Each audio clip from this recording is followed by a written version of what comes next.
Hello guys, welcome to my channel.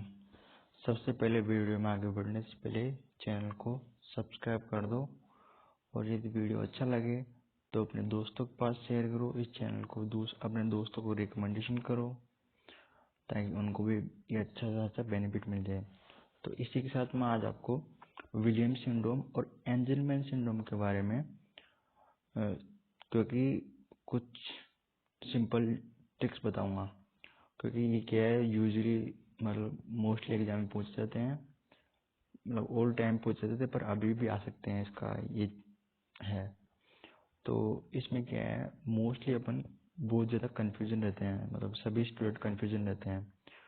तो इसमें अब मैं तुम्हें एक छोटे से ट्रिक बताऊंगा, इसमें आप देखिए। फर्स्ट ऑफ ये ध्यान रखिए आप कि जो Prader Willi syndrome and Angelman syndrome both are the problem in the 15q chromosome, ये अपने को याद रखना है। दोनों में 15q में प्रॉब्लम है। And both are the genomic imprinting disorder, ये दोनों के लिए कॉमन है, ध्यान रखियो। ठीक है। अब मैं आपको सबसे पहले प्राडर विलाई के बारे में एक सीधी सी, मतलब ऐसे ही है, लेमन भाषा में समझाता हूँ आपको। जैसे कि प्राडर विलाई सिंड्रोम होता है, तो प्राडर से अपन याद रखेंगे इसके पेट आ गया मतलब ओबेस हो गया। तो इसका पहला वाला क्लिनिकल फीचर होगा ओबेस, ठीक है, ओबेसिटी।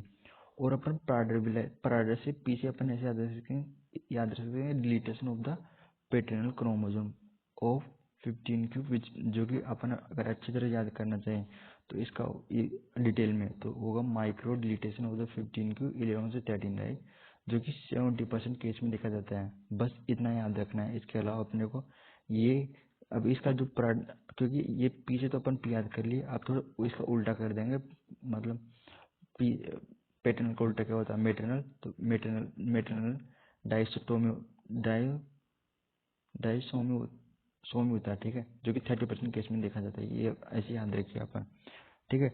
इसके बाद में जो कि इसके क्लिनिकल फीचर होते हैं, जैसे कि इसके ये दोनों रीजन हो गए, मतलब क्यों होता है, ठीक है। पहला तो हो गया, आपने को जस्ट ये याद रखना है कि पेटर्नल क्रोमोसोम 70% केस में देखा जाता है। इसके बाद में सीधा सीधा इसका उल्टा कर देने का है बस, ठीक है। अब क्लिनिकल फीचर में अपन ओबेसिटी हो जाती है, स्मॉल आई हो जाती है, ठीक है, स्मॉल डिजिट हो जाती है।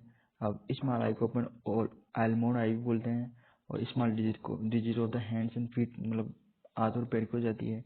हाइपोगोनेडिज्म होती है, हाइपरफीजिया होता है। हाइपरफीजिया क्यों होता है, क्योंकि जो ग्रेलिन हार्मोन होता है जिसको अपन हंगर हार्मोन भी बोलते हैं, वो इंक्रीज हो जाता है। जो कि हंगर हार्मोन किसी सीक्रेट होता है, तुम्हें पता है, स्टोमच से सीक्रेट होता है। ये जस्ट मतलब कुछ एक्स्ट्रा नॉलेज मैंने ऐड कर दिया है इसके अंदर। और इसके अंदर लो IQ एंड शॉर्ट स्टेचर होता है। ये देखो, ये मोटा हो गया, मतलब इसके पेट आ गया, ये ध्यान ऐसे याद रखो, मतलब ओबेस परसेंट हो गया, ये एल्मोंड आई हो जाएगा, ऐसे याद रखने का, ठीक है। और जो शॉर्ट स्टेचर अपने को दिख ही रहा है कि शॉर्ट स्टेचर होता है इसके अंदर। तो ये क्या है, मैंने अपना टाइम सेव करने के लिए मैं अपने नोट्स की फोटो खींच के इसमें ऐसे कैसे मतलब इसको डिकोड कर रहा हूँ कैसे तुम्हारे लिए, ठीक है। अब दूसरा अपन एंजलमैन के लिए जाते हैं, क्योंकि मेरे पास टाइम कम था, तो मैंने इसलिए अपना फोटो खींचा नोट्स का और डायरेक्ट आपके पास प्रेजेंट कर रहा हूँ। जो दूसरा एंजलमान होता है, ठीक है, एंजलमैन सिंड्रोम। अब दूसरा ऐसे अपने को याद करना है, मेन मतलब जैसे कि मेटरनल क्रोमोसोम डिलीटेड, यहाँ पे ध्यान रखना का डिलीटेशन होता है। पहले अपन जो बात करें, जो ट्रिक लगा रहे थे पीछे पी का डिलीटेशन होगा यहाँ पे, ठीक है। अब यहाँ पे मेन से एम का डिलीटेशन हो गया, मतलब मेटरनल क्रोमोसोम जो कि 15 के ऊपर होता है। अब जैसे कि डिटेल में याद रखेंगे 15 की 11 12, जो ये भी 70% केसेज में देखा जाता है। अब जैसे कि मेटरनल का उल्टा करना अपने को पेटर्नल, ठीक है। पेटर्नल में 30% केसेज, पेटर्नल डायस्टोमी डायसोमी 30% केसेज में दिखा जाता है, ध्यान रखने का है, ठीक है। अब जैसे कि इसका क्लिनिकल फीचर हो जाएगा। अब ऐसे अपन इसको याद रखते हैं, हैप्पी पपेट्स। देखो, एंजल जो कि एंजल होती है ना, वो हमेशा हैप्पी रहती है।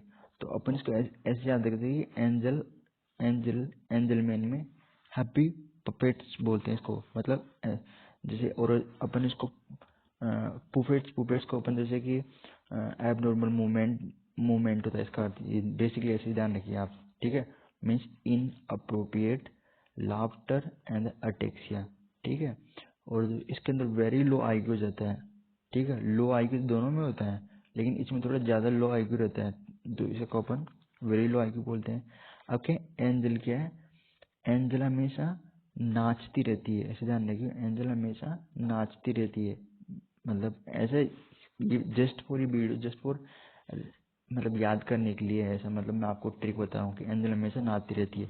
अब नाचेगी मतलब सीजर हो जाएगा उसके, क्योंकि नाचने में भी ऐसे हाथ पर हिल जाते हैं ना बहुत ज़्यादा, तो वही मतलब सीजर में भी ऐसा होता है, जैसे कि हाथ पर हिल जाते हैं, तो अपन इसको ऐसे याद रख सकते हैं। और जैसे हाइपोटोनिया हो जाएगा, फिर देगा फीडिंग डिफिकल्टी हो जाएगी, ऐसे ध्यान रखने का है इसको।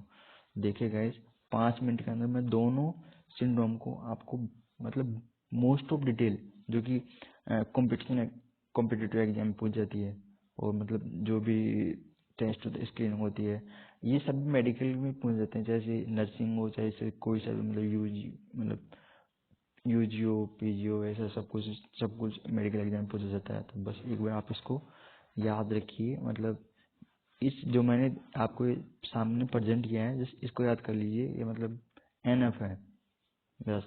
जेनेटिक्स के रिगार्डिंग तो ये एनएफ है, और अगर और पढ़ना चाहो तो आप अपने हिसाब से कर सकते हो। ये मैंने आपको 5-6 मिनट के अंदर ये पूरे दोनों करवा दिया। तो guys thank you so much. इस चैनल को अपने दोस्तों के पास शेयर करो, चैनल को रिकमेंड करो अपने दोस्तों को। Thank you so much guys.